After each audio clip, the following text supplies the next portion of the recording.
2 মিনিটে আপনি একটা কোরআন খতমের নেকি পাবেন ইনশাআল্লাহ। বিশ্বাস করলেন না? 2 মিনিট লাগবে খালি বলতে কুল হুয়াল্লাহু আহাদ আল্লাহুস সামাদ লাম ইয়ালিদ ওয়া লাম ইউলাদ ওয়া লাম ইয়াকুল লাহু কুফুয়ান আহাদ। 3 বার বলতে কয় মিনিট লাগবে? বড়জোর 2 মিনিট।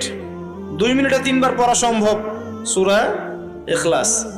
একবার পড়বেন কোরআনের 1/3 নেকি পেয়ে যাবেন ইনশাআল্লাহ। তাহলে 2 মিনিটে কোরআন খতম দেওয়া যায়? যায় কি যায় না? যায়, ফজিলত পাওয়া যায়। 2 মিনিটে আপনি বলতে পারেন আল্লাহুম্মা সাল্লি আলা মুহাম্মাদ ওয়া সাল্লিম।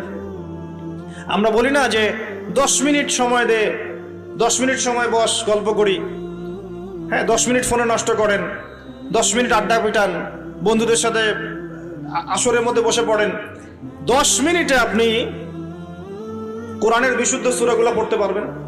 10 মিনিটে কমসে কম 100 বার পড়তে পারবেন সুবহানাল্লাহ সুবহানাল্লাহ সুবহানাল্লাহ। 10 মিনিটে আপনি 100 বার পড়তে পারবেন আলহামদুলিল্লাহ। 10 মিনিটে আপনি 100 বার পড়তে পারবেন আল্লাহু আকবার। 10 মিনিটে আপনি 100 বার পড়তে পারবেন লা ইলাহা ইল্লাল্লাহ। পারা যাবে না এগুলো?